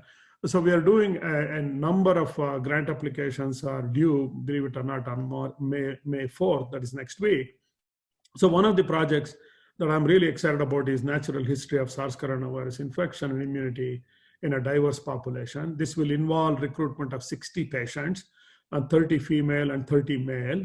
And we will have 20 Latinos and 20 people from African American community and 20 Caucasian, non-Latino Caucasian. So we will have 60 patients that will be followed up to 2 years. And also the study involves looking at the household contacts of the 60 index cases. And we are doing very extensive immunological studies looking at 24 different parameters to identify Th1, Th2, Th17 type of immune response, the subtypes of monocytes and macrophages that are involved, and so on and so forth. And we will do very extensive molecular studies, including RT-PCR, qRT-PCR, and whole genome sequencing of the clinical ICE, from the nasopharynx and oropharynx. And then the next part is we are also going to be simultaneously looking for infectious virus in these clinical specimens. So then we will compare the difference between RT-PCR and as well as virus isolation studies and see whether one can increase the sensitivity of the test. One of the things that we are doing in terms of sample collection from the patient, we are planning to use a single swab. So you start with oropharynx and then you go into both nostrils to collect samples from the nasopharynx. Therefore, we believe we can substantially increase the probability of detecting COVID-19 both by RT-PCR as well as by virus isolation. So that's one. This project is being conducted in collaboration with Dr. Rick Novak, and we just heard from him, and he's the one who will be responsible for patient recruitment. I will be primarily responsible for virology and immunology, and then Dr. Robin Mermelstein, who is one of the directors of our Center for Clinical Translational Services, she will be looking at the impact of all of this on the social well-being of these individuals and psychological well-being through a very extensive set of questionnaires. So it has a very comprehensive study, which we are hopefully planning to start in next month or so. And then we are in discussions with Amgen, which has produced a very large panel of human monoclonal antibodies from convalescent patients' B lymphocytes. And they are basically planning to collaborate with me to test them for their ability to neutralize infectious virus, as well as looking at the serotype system to see whether we can also test them for viral entry inhibition. And I think it's going to be one will complement the other, and I think both of them will give very similar data. And then there's a whole bunch of other projects because we have a drug discovery center that's quite good. We are screening for small molecule libraries in our drug discovery center to look for entry inhibitors, and this is being done by Dr. Li Junran. And we are developing a SARS coronavirus mouse model, and there are two different types of mice one can get. One is from Jackson Lab. It has human ACE2 expression in these mice, but they have not knocked out the mouse endogenous ACE2. But however, there is another company that has knocked out the mouse endogenous ACE2 and then replaced it with human ACE2, and therefore I think that might turn out to be a much better animal model. And we have BSL-3 facility that will be commissioned on May 15th. And therefore, we will be able to work with both infectious virus as well as animal models of that. And you can see the next two items are related to establishing standard operating procedures for BSL-3 work. And we are working with our biosafety office and environmental health safety office. And of course, we are, the last one is, we are building 3 more modules of BSL-3 lab and in our research building, and we believe that will be fully operational latest by first week of August. Can I have the next slide, please? So you can see there's a large number of proposals that are being already prepared, and they will all be submitted literally in a matter of weeks. And we are looking at Center for Global Health is preparing multiple grant applications related to COVID-19. And most of these studies have to do with public health perception and to reduce anxiety in the community and so on and so forth. And then we have 2 major studies looking at MRI to assess the pathology of this disease, and both of those are listed there. And then we are conducting a study in collaboration with UK on risk perceptions and risk assessment and how to mitigate anxiety that may not be well founded. Then again, we are also looking at risk communication strategies and so on and so forth. And the Department of Microbiology and Immunology, and it should also list Department of Pharmacology, we are submitting a grant application to look at COVID-19 associated lung injury because they have a world-class lung biology program, and they have been studying ARDS in many other circumstances. So they have significant insights into this disease, and we are putting a grant together, and I don't want to necessarily go through all of these lists, but But Rick Novak already told you he has been conducting COVID-19 remdesivir clinical trials. Dr. Jerry Krishnan that you heard from this morning, he's looking at using anti-IL-6 therapy to see whether the effects of cytokine storm can be mitigated. And he's also been contacted to look at a protease inhibitor type of a drug to see whether that can help control COVID-19 viral titers and infection. And so we are looking at a number of pan-antiviral restriction factors. As all of you know, remdesivir was actually discovered to treat Ebola, and based upon the similarity in the reverse transcriptase, they have tested against COVID-19, and you heard the good news, relatively good news. So we had earlier discovered broad antiviral drugs that could prevent entry of not only original SARS coronavirus, but also Nipah, Hendra, and Ebola. And therefore, there are some really wonderful opportunities to develop broad spectrum antiviral that could be used in a number of different pandemics that we have already experienced. And you can see the Department of Otolaryngology, the ENT, they are looking at a number of how do we look at provider dependent assessment of COVID-19 testing. And also they're looking at the impact of training initiatives and nasopharyngeal and oropharyngeal swabbing. This is really very important because I think most of the problem with RT-PCR is not with RT-PCR, it's with the sample collection. And therefore, standardizing sample collection will be a very significant improvement over what we are doing, because thousands of people are collecting samples, and I'm sure there is tremendous variation in how the samples are collected. And the Department of Pharmacology already mentioned to you, and they have a number of projects that are underway. Primarily, they're looking at lung injury related research, and they're really, really world class. And if there is interest, we can develop some collaboration with them as well. Can I go to the next slide, please? And you can see there is a whole bunch of publications and training manuals that we are putting out. I don't want to bore you with all of this, and we have received extraordinary responses to many of our op-ed and columns that we have written and opinion pieces. And this has been published in CNN, Time Magazine, and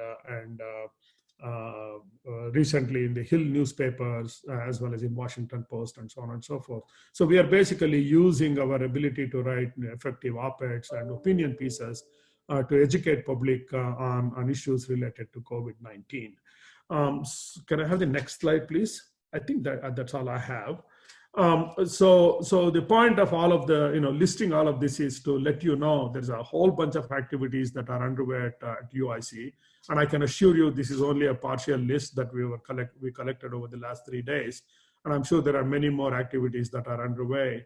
And you will see, you will hear from Paul about some of the efforts in ophthalmology. You will hear from Terry Vandenhoek related to cardiovascular sequelae, and on and on. So I just wanted to give our audience a sense of the scope of work that's underway at UIC and see whether there are opportunities that we can explore for collaboration.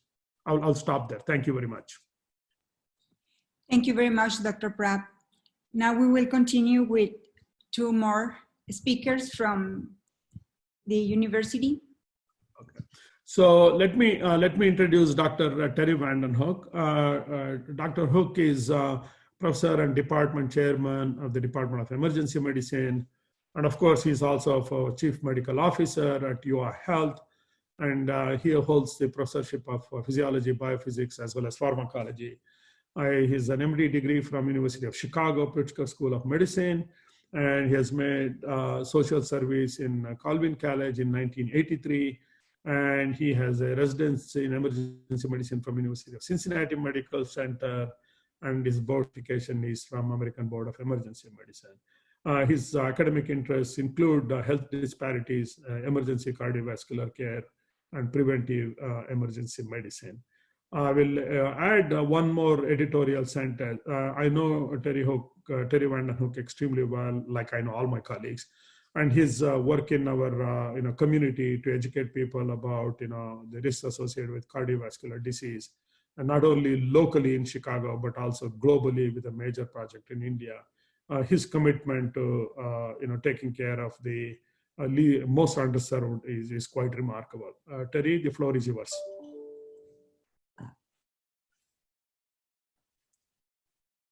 Terry Vandenhoek. Thank you, Prab. If I could share that's wonderful. So I've been at University of Illinois for almost 10 years. I also serve as chief medical officer now for the last couple years.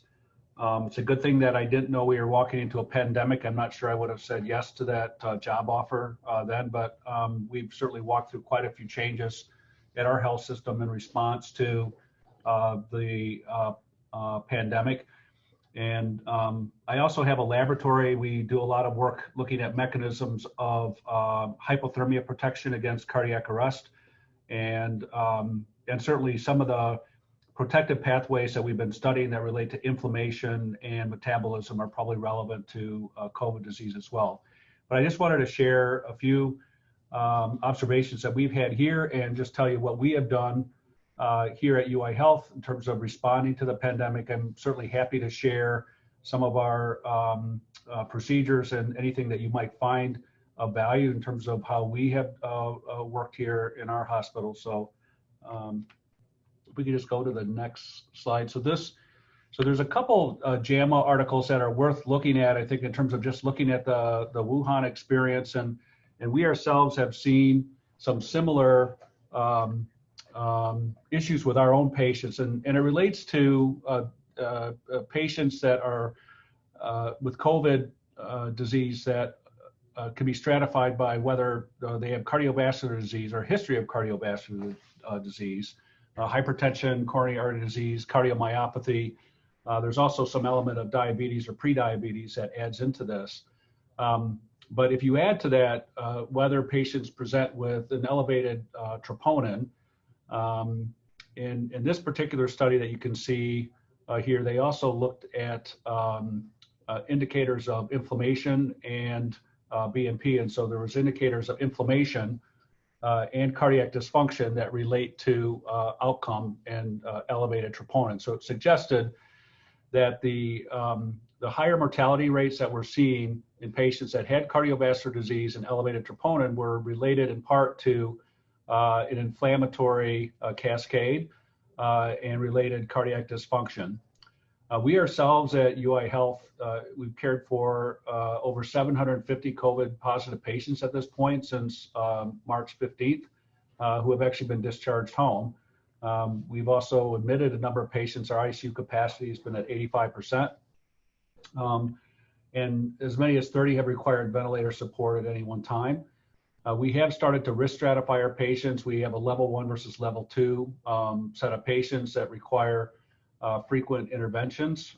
In part, this risk stratification uses troponin levels.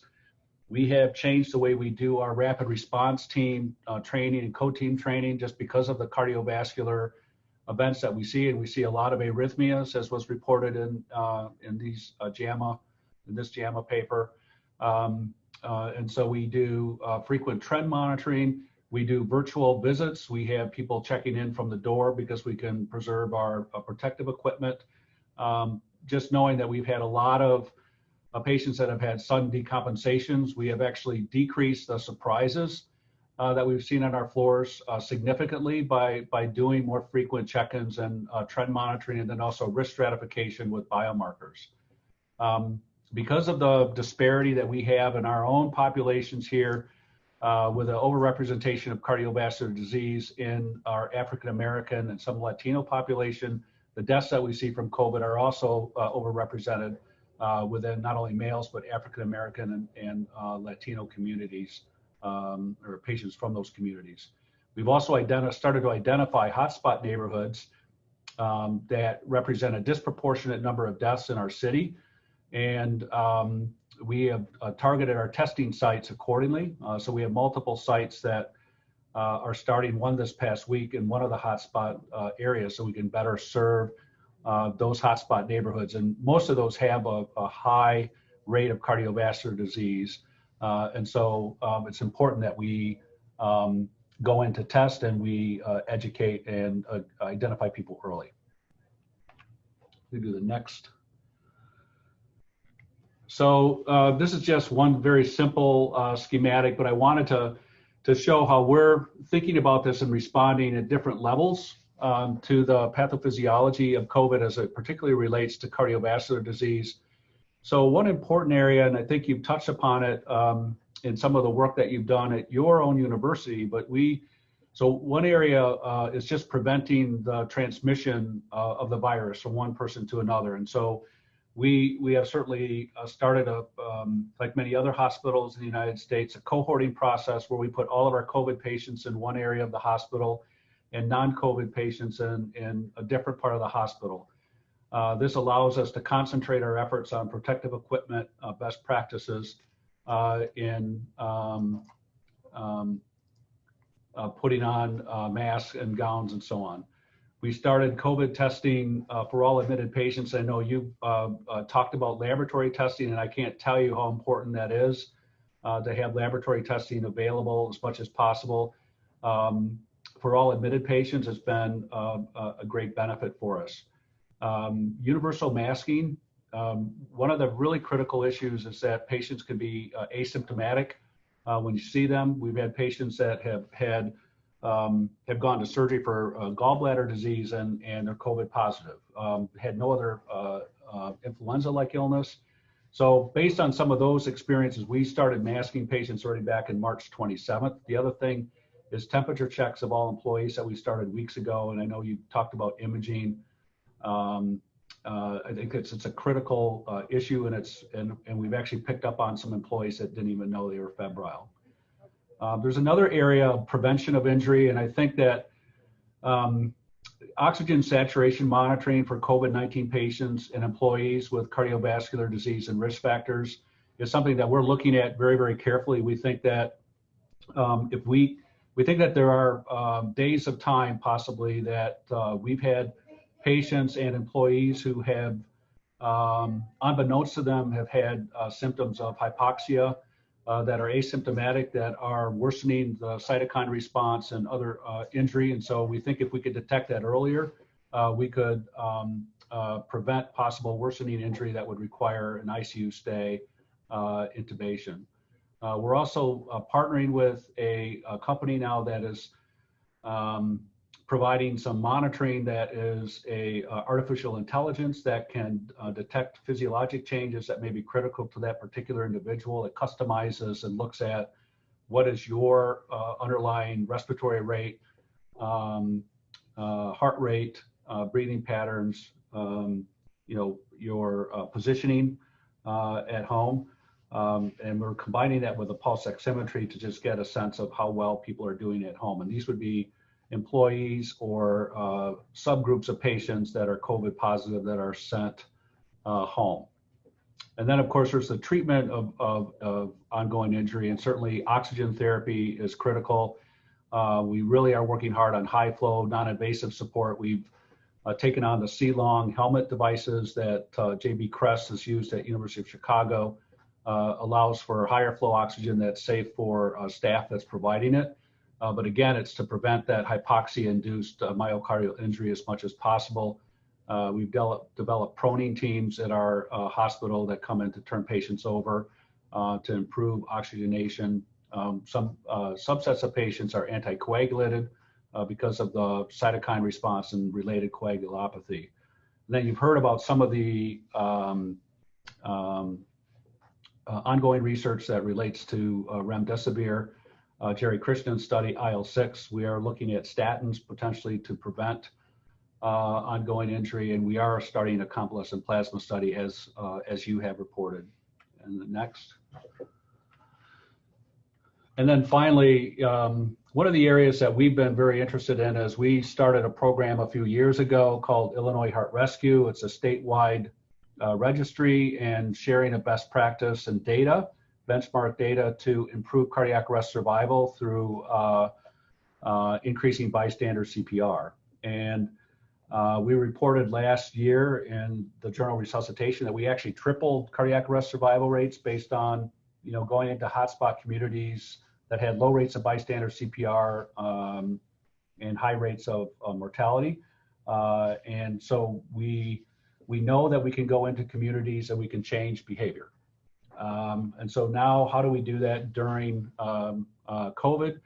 I mean, we certainly want to make sure that we're avoiding non-COVID deaths that are related to cardiovascular disease. I think being in emergency medicine, we see patients who have perhaps waited too long. We had a STEMI patient this morning that waited a day. And in part, it was just wanting not to come in during a time when there's COVID. We certainly have new bystander CPR guidelines. But we also know that as we look at our own data that we're seeing less bystander CPR, at least in public. What's interesting is that our bystander CPR rates at home have significantly increased. We are working on doing education in communities that relate to not only, that relate to both COVID and cardiovascular disease and STEMI action plans and CPR.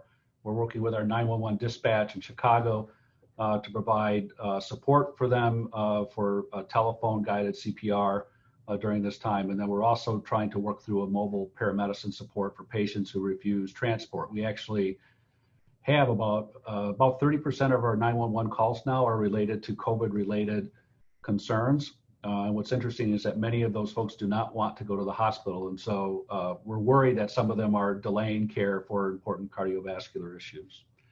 So that's just an update of what we're doing at UI Health. Happy to take any questions. I do have to leave, I think, soon because I'm getting called away to a meeting yet for today. So, but I really appreciate being invited to this. This group is a very interesting, great seminar. Thank you. Eddie, thank you very much. That was lovely. If any of you have any questions for him before he leaves, please, go for it right now.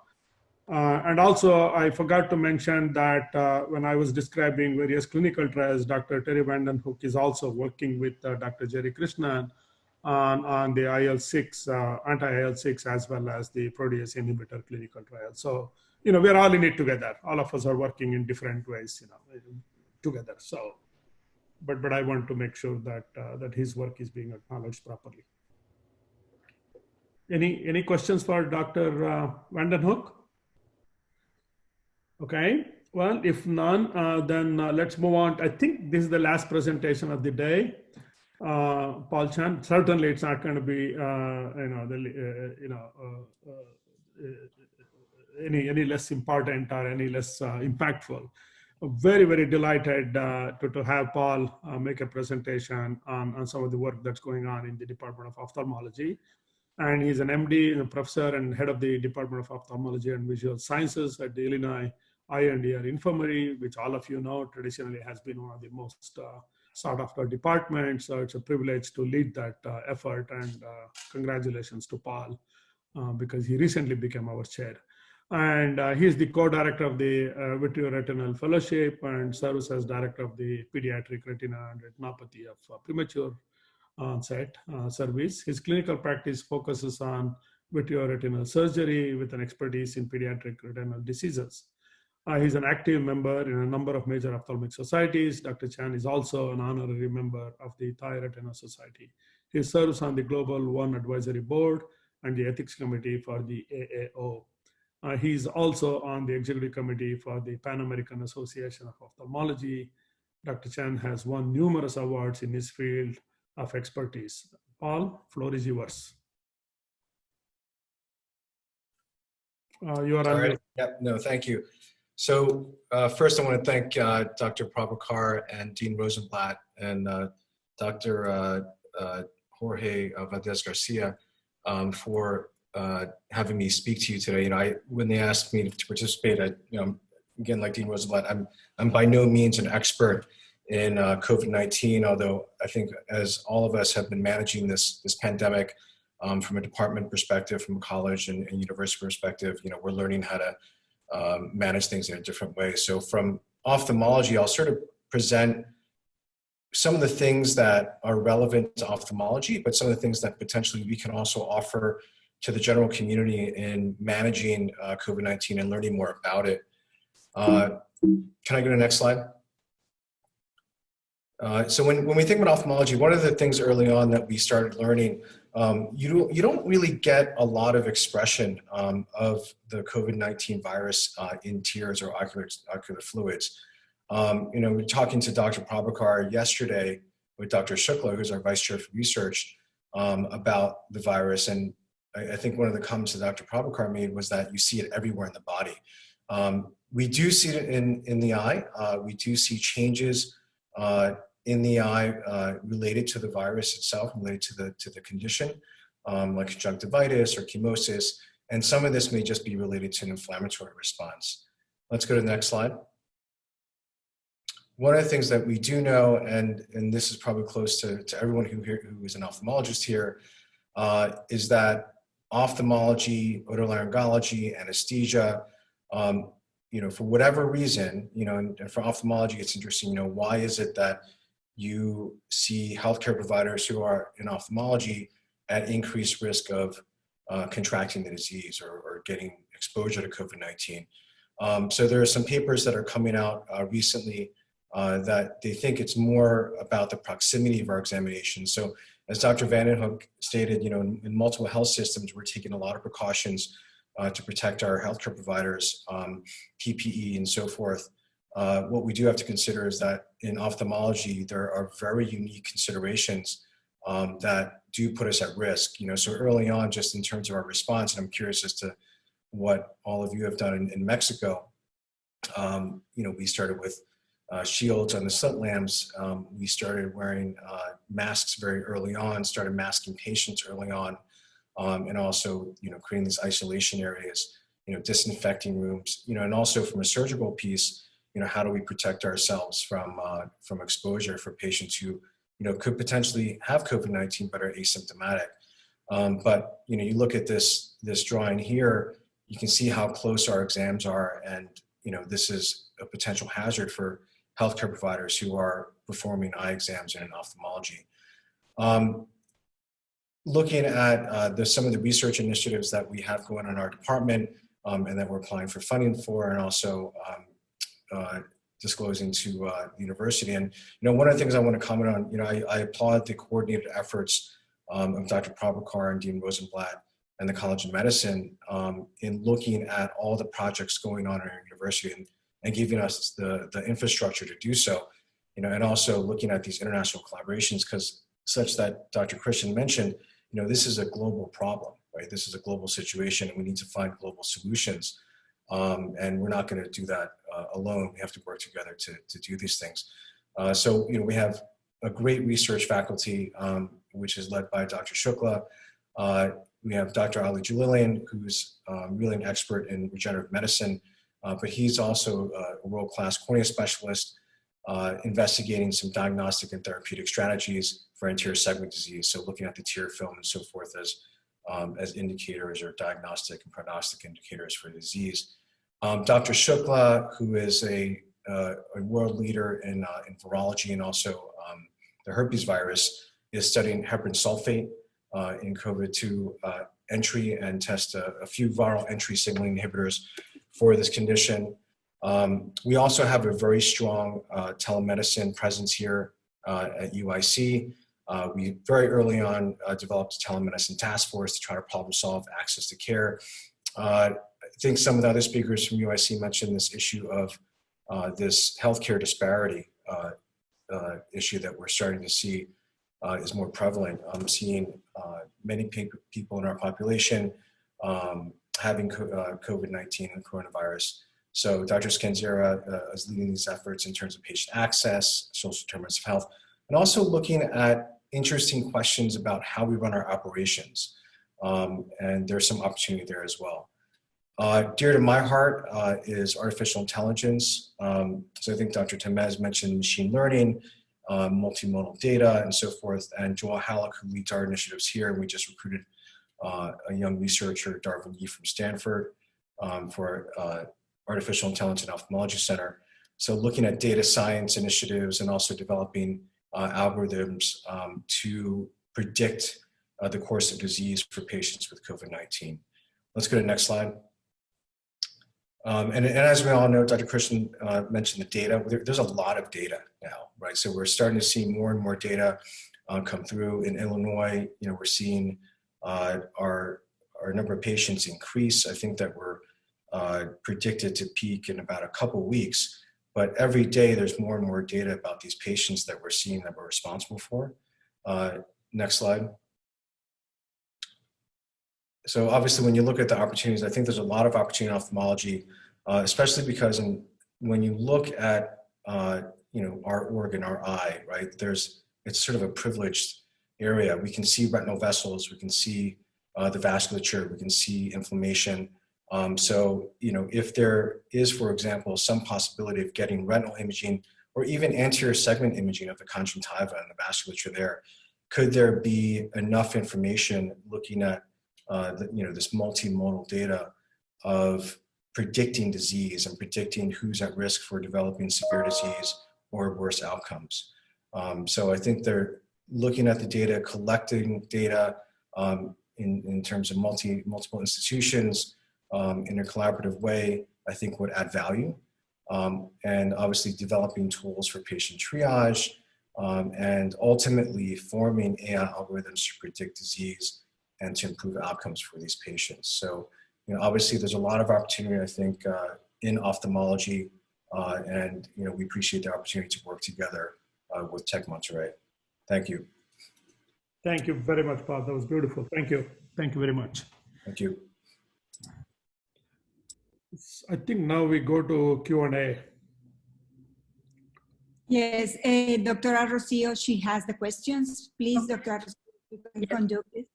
Yes, the first question is probably for Dr. Rojas, because they are asking, when you say about negative tests to elect the donors, what kind of We are doing quite well, Dr. Rocio.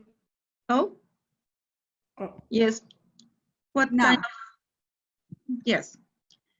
Probably for Dr. Rojas, because the question is about the negative test to elect the donors. So what kind of tests are you talking about, Dr. Rojas?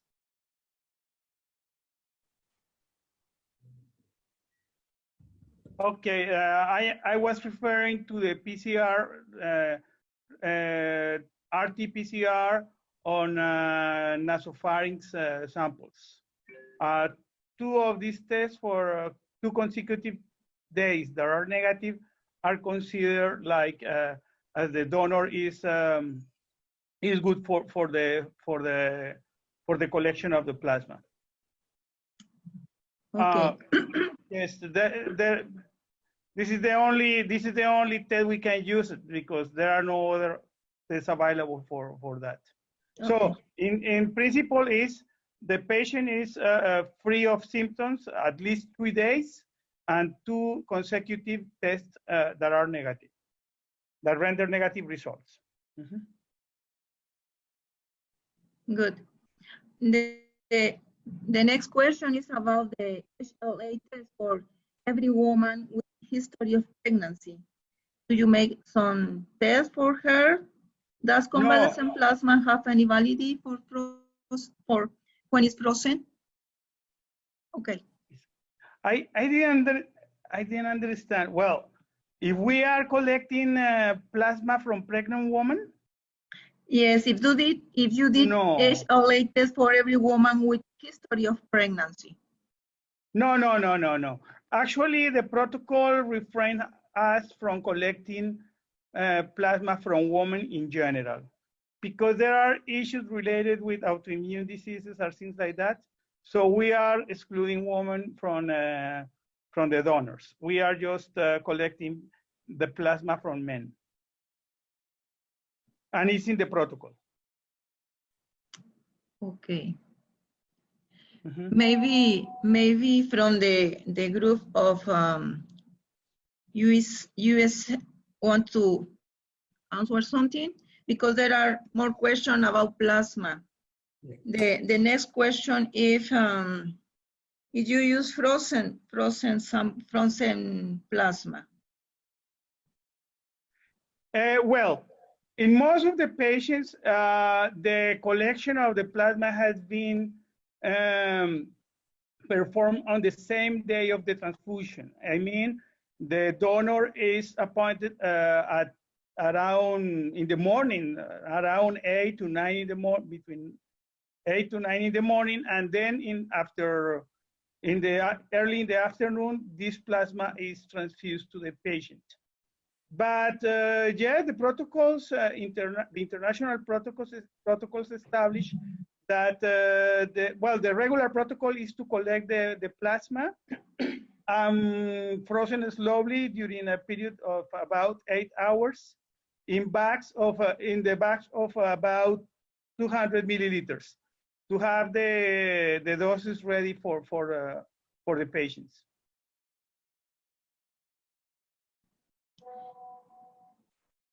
Okay, thank you. And there is one question about the treatment for the professors of the University of Illinois is, besides the experimental treatment mentioned, are there any other options using already approved drugs? What is your opinion?